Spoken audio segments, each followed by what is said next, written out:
Hello students, আজকে আমি তোমাদের তাপগতিবিদ্যার তাপগতিবিদ্যা ফিজিক্স সেকেন্ড পার্টের প্রথম অধ্যায় নিয়ে আলোচনা করব। তো আমাদের আজকে লেকচার 1 তাপগতিবিদ্যার আমরা শুরুতে আলোচনা করব কোনো সিস্টেমের অভ্যন্তরীণ শক্তি ডিইউ এবং এই ডিইউটা কি বিষয়ের উপর নির্ভর করে, যেটা আমাদের এই তাপগতিবিদ্যার এই টপিকসের এটা হলো আমাদের যেগুলো প্রসেস আছে, যে সমচাপ প্রক্রিয়া, সমায়তন প্রক্রিয়া, এগুলো সম্পূর্ণ টপিকস বুঝতে আমাদের এই অভ্যন্তরীণ শক্তি বিষয়টা খুব ভালোভাবে বুঝতে হবে। তো আমি ইঞ্জিনিয়ার শেখ রাজু, আজকে আমার তাপগতিবিদ্যার লেকচারের ফার্স্ট ক্লাস। তো বাচ্চারা তোমরা আমার সাথে থাকো। তো আমি প্রথমে আলোচনা করব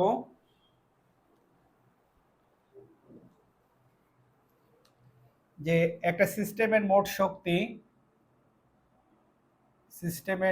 শক্তি টোটাল এনার্জি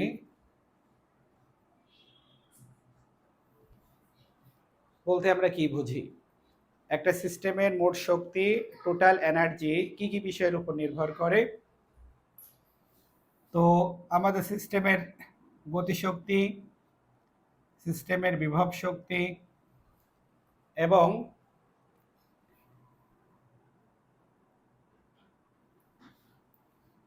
অভ্যন্তরীণ শক্তি ইন্টারনাল এনার্জি বলা হয়।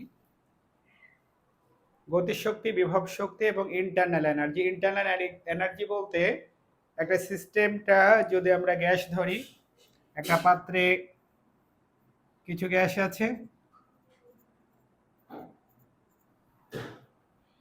এই গ্যাসটা, এই টোটাল পাত্রটা যদি ভি বেগে গতিশীল হয় তাহলে তার গতিশক্তি থাকবে। পাত্রটা যদি ভি বেগে গতিশীল থাকে তাহলে সিস্টেমটা যদি ভি বেগে গতিশীল থাকে তাহলে এটার গতিশক্তি থাকবে। এবং এই অভ্যন্তরীণ শক্তি বলতে বস্তুটা ভূমি থেকে কত উচ্চতায় আছে, এই যদি সিস্টেমটা ভূমি থেকে কত উচ্চতায় থাকে সেটাকে বলা হবে বিভব শক্তি। এবং এই সিস্টেমের যে অণুগুলো আছে, অণুগুলোর মধ্যে যে শক্তিটা, সেটাকে বলা হয় ইন্টারনাল এনার্জি। তো আমাদের এই যে তাপগতিবিদ্যার এই অধ্যায়ের কোনো সিস্টেমটাকে গতিশীল আছে এরকম বিবেচনা করা হয় না। সিস্টেমটা ভূমি থেকে কত উচ্চতায় আছে, অভিকর্ষ, বিভব শক্তি, এটাও চিন্তা করা হয় না। তাহলে আমাদের এখানে টোটাল এনার্জি বলতে শুধু বোঝায় ইন্টারনাল এনার্জিটা বোঝা হবে। টোটাল এনার্জি বলতে বোঝানো হবে ইন্টারনাল এনার্জি। তো সিস্টেমের টোটাল এনার্জি, ইন্টারনাল এনার্জি, এটা আবার কি, যে সিস্টেমের এই যে গ্যাস, আমরা যদি গ্যাস বলি তাহলে এই গ্যাসের অণুগুলো গতিশীল আছে, তার জন্য যে গতিশক্তি এই কে হলো মলিকুলার গতিশক্তি, মলিকুলস, অণুগুলোর মধ্যে যে গতিশক্তি সেটা। এই অণুগুলো একে অপরকে কত বলে আকর্ষণ করতেছে সেটাকে বলা হয় ইপি। এটাকে বলা হয় intermolecular force, force of attraction. আবার খেয়াল করি, ইন্টারনাল এনার্জি কি, একটা গ্যাসের অণুগুলোর ছোটাছুটির জন্য, এর বেগের জন্য, অণুগুলোর মধ্যে বেগের জন্য যে শক্তিটা গতিশক্তি, এবং অণুগুলো একে অপরকে যে বলে আকর্ষণ করতেছে, ফোর্স অফ অ্যাট্রাকশন, এটাকে বলা হয় ইন্টারমলিকুলার ফোর্স এবং এটাকে বলা হয় বিভব শক্তি। এখন আমাদের আইডিয়াল গ্যাসের জন্য, আদর্শ গ্যাসের জন্য অনুসিদ্ধান্ত আছে। আইডিয়াল গ্যাসের জন্য অনুসিদ্ধান্ত কি ছিল? গ্যাসের অণুগুলো দূরে দূরে অবস্থান করে এবং অণুগুলোর মধ্যে আকর্ষণ বল নাই বললেই চলে। তাহলে আমাদের আইডিয়াল গ্যাসের ক্ষেত্রে যে ইন্টারমলিকুলার ফোর্স 0 ধরা হয়। ইন্টারমলিকুলার ফোর্সটা কি ধরা হয়? 0 ধরা হয়। তাহলে একটা সিস্টেম একটা গ্যাসের মধ্যে টোটাল এনার্জি বা ইন্টারনাল এনার্জি বলতে শুধু বোঝায় অণুগুলোর মধ্যে গতিশক্তি। তাহলে এখানে ইন্টারনাল এনার্জি বলতে অভ্যন্তরীণ শক্তি। তা অভ্যন্তরীণ শক্তিটা শুধুমাত্র ডিপেন্ড করলো অণুগুলোর মধ্যকার গতিশক্তির উপরে ডিপেন্ড করলো। তাহলে আমরা আবার খেয়াল করি, একটা সিস্টেমের টোটাল শক্তি, এই সিস্টেমটা যদি ভি বেগে গতিশীল থাকে তার জন্য গতিশক্তি থাকবে। এই সিস্টেমটা ভূমি থেকে কত উচ্চতায় আছে তার জন্য অভিকর্ষজ বিভব শক্তি থাকবে। যেহেতু আমাদের এই অধ্যায়ের কোনো সিস্টেমকে গতিশীল করানো হয় না, সিস্টেমটা এই গ্যাস পাত্র সহ সিস্টেমটাকে গতিশীল করানো হয় না, অর্থাৎ ভি জিরো, তার জন্য গতিশক্তি জিরো, এবং সিস্টেমটা ভূমি থেকে কত উচ্চতায় আছে এগুলো বিবেচনা করা হয় না, সেজন্য তার জন্য অভিকর্ষজ বিভব শক্তি জিরো। তাহলে এখানে টোটাল এনার্জি বলতে আমাদের এখানে বোঝালো যে অণুগুলোর মধ্যে ইন্টারনাল এনার্জি অর্থাৎ অভ্যন্তরীণ শক্তি, ইউটাকে ইন্টারনাল এনার্জি বা আমাদের এখানে বইয়ে ইউ বলে প্রকাশ করা অভ্যন্তরীণ শক্তি। ইউটা শুধুমাত্র অণুগুলোর গতিশক্তির উপর ডিপেন্ড করতেছে, কারণ আইডিয়াল গ্যাসের গতিতত্ত্ব থেকে আমরা জানি অণুগুলোর মধ্যে কোনো আকর্ষণ বল নাই বললেই চলে। অণুগুলোর মধ্যে কোনো আকর্ষণ বল নাই বললেই চলে, অণুগুলোর মধ্যে আকর্ষণ বল শূন্য, অর্থাৎ ইন্টারমলিকুলার ফোর্স অর্থাৎ বিভব শক্তি জিরো। সেজন্য টোটাল কোনো গ্যাসের টোটাল শক্তিটাকে আমরা অভ্যন্তরীণ শক্তি শুধুমাত্র অণুগুলোর গতিশক্তির উপরে ডিপেন্ড করে। এখন এই আইডিয়াল গ্যাসের গতিশক্তি আমরা ফার্স্ট পার্টের আদর্শ গ্যাসের অধ্যায়ে আমরা সুন্দরভাবে পড়েছিলাম। এটাকে স্বাধীনতার মাত্রা দিয়ে বোঝানো হয়। তো আমরা স্বাধীনতার মাত্রাটা কি আমরা একটুখানি হালকা আলোচনা করব, কারণ ফার্স্ট পার্টের দশম অধ্যায়ের স্বাধীনতার মাত্রা টোটালি ভালোভাবে আলোচনা করা হয়েছে। তারপরে আমি একটু কে গতিশক্তি মলিকুলস, টোটাল স্বাধীনতার মাত্রা ছিল কোনো গ্যাসের প্রতিটি অণুর গড় গতিশক্তি। একটা অণুর গড় গতিশক্তি স্বাধীনতার মাত্রার হাফ কেটি। কোনো গ্যাসের প্রতিটি অণুর গড় গতিশক্তি, একটা অণুর গড় গতিশক্তি ওই অণুর স্বাধীনতার মাত্রা এফ, স্বাধীনতার মাত্রার হাফ কেটি। এটাকে শক্তির সমবিভাজন নীতি বলা হয়। তাহলে এই শক্তির সমবিভাজন নীতিটা থেকে আমরা এফটা একটু বুঝে নেই। এফটা হলো স্বাধীনতার মাত্রা, এফ হলো স্বাধীনতার মাত্রা।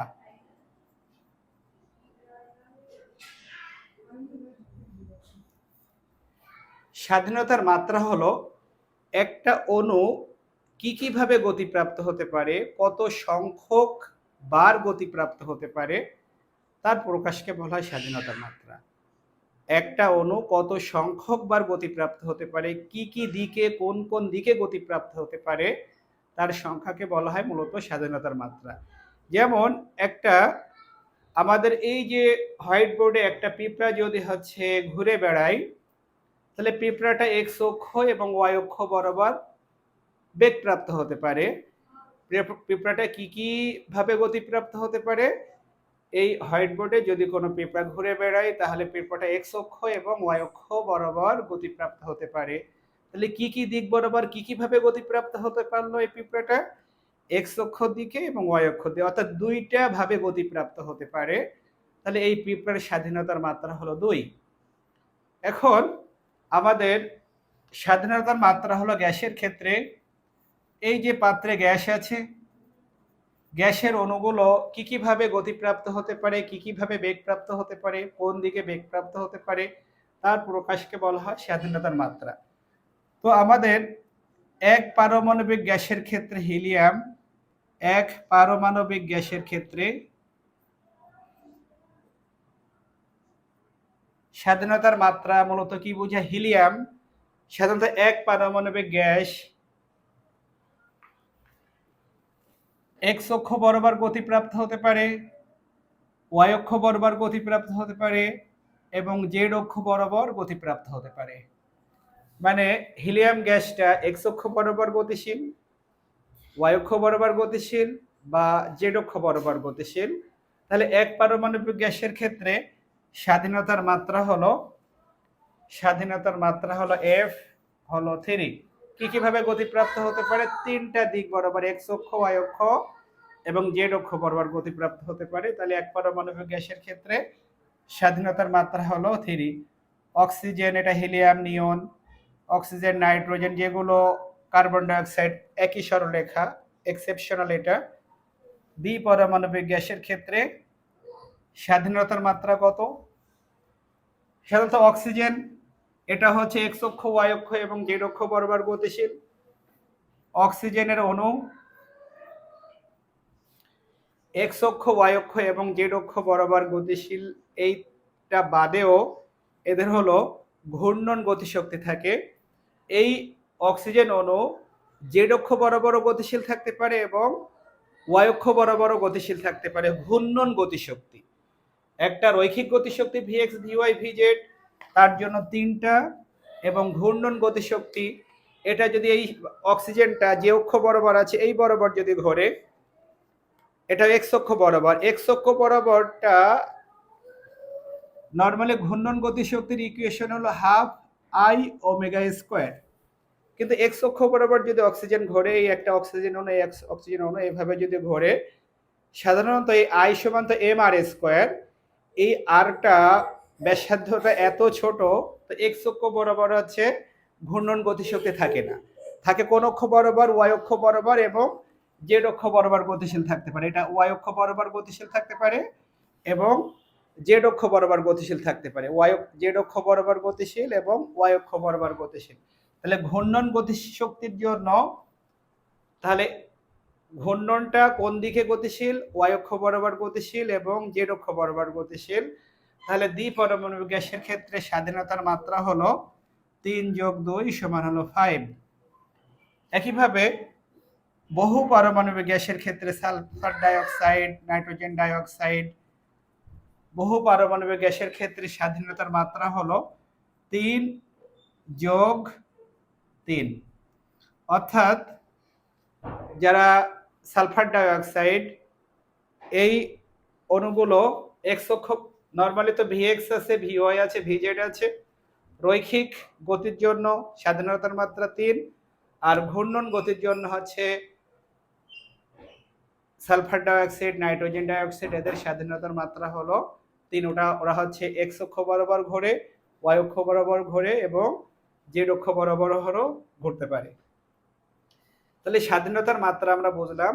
এক পারমাণবিক গ্যাসের ক্ষেত্রে আপাতত আমাদের এই কনসেপ্টটা ক্লিয়ার থাকবে। এক পারমাণবিক গ্যাসের ক্ষেত্রে স্বাধীনতার মাত্রা 3, দ্বি পারমাণবিক গ্যাসের ক্ষেত্রে স্বাধীনতার মাত্রা 5 এবং বহু পারমাণবিক গ্যাসের ক্ষেত্রে স্বাধীনতার মাত্রা হলো 6। এখন আমরা আসি যেটা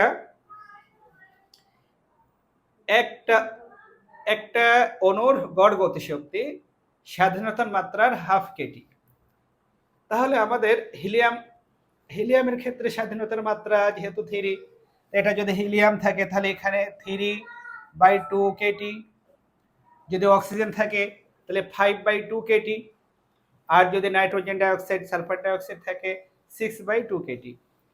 তাহলে হিলিয়ামের জন্য কি এটা গতিশক্তি, অক্সিজেনের জন্য কি হবে 5/2 কেটি, নাইট্রোজেন ডাইঅক্সাইডের জন্য 6/2 কেটি।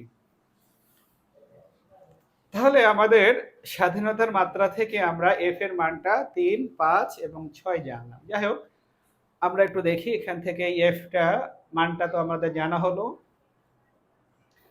তাহলে একটা অণুর ক্ষেত্রে স্বাধীনতার মাত্রার ওই গতিশক্তির ইকুয়েশন হলো এফ গুণ হাফ কেটি। যে কোনো এক পারমাণবিক গ্যাস হোক, দ্বি পারমাণবিক গ্যাস হোক, বহু পারমাণবিক গ্যাস হোক, যদি অ্যাভোগাড্রোর সংখ্যা n সংখ্যক অণু, n কত অ্যাভোগাড্রোর সংখ্যা, এই সংখ্যক অণুর গতিশক্তি কি থাকবে? একটা অণুর গতিশক্তি যদি এটা হয়, তাহলে n সংখ্যক মলিকুল, তার গতিশক্তি কত হবে? n গুণ হয়ে যাবে, n গুণ হাফ কেটি। n সংখ্যক অণুর, nটা কি অ্যাভোগাড্রোর সংখ্যা, এটা n এ দেই, n এ সংখ্যক অণুর গতিশক্তি হলো na গুণ f কেটি। এখন আমরা আদর্শ গ্যাসের সমীকরণ থেকে ওই অধ্যায় থেকে আমরা জানি যে na গুণ k সমান হলো r। আর এই যে এই ধ্রুবক, এটা কিন্তু ধ্রুবক, এটাকে বোলসম্যান ধ্রুবক বলা হয়। আর r তো আদর্শ গ্যাস ধ্রুবক, আর na তো আমরা হচ্ছে যে অ্যাভোগাড্রোর সংখ্যা। তাহলে আমরা এই na গুণ k এটার পরিবর্তে আমরা লিখতে পারি f গুণ হাফ RT। তো na গুণ e কে মলিকুল বলতে হচ্ছে 1 মোল, 1 মোল গ্যাসের গতিশক্তি, 1 মোল গ্যাসের গতিশক্তি সমান আমরা f গুণ অর্থাৎ f/2 RT। 1 মোল গ্যাসের গতিশক্তি হলো f/2 RT। তাহলে n মোল গ্যাসের গতিশক্তি, n মোল গ্যাসের গতিশক্তি E কে সমান আমরা লিখতে পারি f/2 nRT। n মোল গ্যাসের গতিশক্তি E কে সমান কি বলতে পারি? f/2 nRT। তাহলে এখান থেকে আমরা n মোল গ্যাসের গতিশক্তি সূত্র হলো E কে সমান f/2 nRT। আবার আমরা এই E কেটা কি বলেছিলাম? অভ্যন্তরীণ শক্তি। E কে সমান কি ছিল? অভ্যন্তরীণ শক্তি। তাহলে কোন গ্যাসের অভ্যন্তরীণ শক্তিটাই গতিশক্তির উপর নির্ভর করে। তাহলে অতএব E কে যেহেতু f/2 nRT, অতএব অভ্যন্তরীণ শক্তি U এর ইকুয়েশন হলো f/2 nRT। এটা অভ্যন্তরীণ শক্তি। তাহলে অভ্যন্তরীণ শক্তির পরিবর্তনটা কিসের উপর ডিপেন্ড করতেছে? এগুলো সবগুলোই তো কনস্ট্যান্ট। তা f/2 nRdt। তাহলে আমাদের অভ্যন্তরীণ শক্তির ইকুয়েশনটা আমরা পাচ্ছি du, অভ্যন্তরীণ শক্তির পরিবর্তন, এর ইকুয়েশন হলো f/2 nRdt। যদি তাপমাত্রা বৃদ্ধি পায় অভ্যন্তরীণ শক্তি বৃদ্ধি পাবে, যদি তাপমাত্রা হ্রাস পায় অভ্যন্তরীণ শক্তি হ্রাস পাবে। dt প্লাস, মানে dt প্লাস বলতে dt বৃদ্ধি পাইলে অভ্যন্তরীণ শক্তি কি হবে? বৃদ্ধি পাবে। যদি dt তাপমাত্রা হ্রাস পায় অভ্যন্তরীণ শক্তিও হ্রাস পাবে। যদি dt শূন্য মানে t কনস্ট্যান্ট থাকলে অভ্যন্তরীণ শক্তি কি হয়ে যাবে? শূন্য হবে। অভ্যন্তরীণ শক্তির পরিবর্তনটা শূন্য হয়ে যাবে। তাহলে আমরা কি বলতেছি? অভ্যন্তরীণ শক্তির ইকুয়েশন du সমান f/2 nRdt। তো এই অভ্যন্তরীণ শক্তির পরিবর্তনটা dt তাপমাত্রার পরিবর্তনের উপর নির্ভরশীল। তাপমাত্রার যদি পরিবর্তন না হয় কোনো সিস্টেমের, তাপমাত্রার যদি পরিবর্তন না হয় অভ্যন্তরীণ শক্তির কোনো পরিবর্তন হবে না। এটাকে বলা হয় মেয়রের প্রকল্প।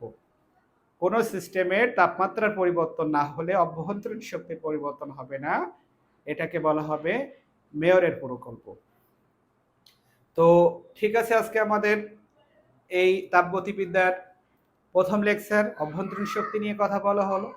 আগামী ক্লাসে তাপগতিবিদ্যার অন্য সূত্র সিপি/সিভি সাথে অভ্যন্তরীণ শক্তির কি সম্পর্ক আছে, এবং তাপগতিবিদ্যার অন্য যেগুলো প্রক্রিয়াগুলো, সমচাপ, সমুষ্ণ প্রক্রিয়া, রুদ্ধতাপ, এই প্রক্রিয়াগুলো আমরা আস্তে আস্তে ছোট ছোট ক্লাসে ভাগ করে আস্তে আস্তে এই টপিকগুলো হচ্ছে বোঝার ট্রাই করব।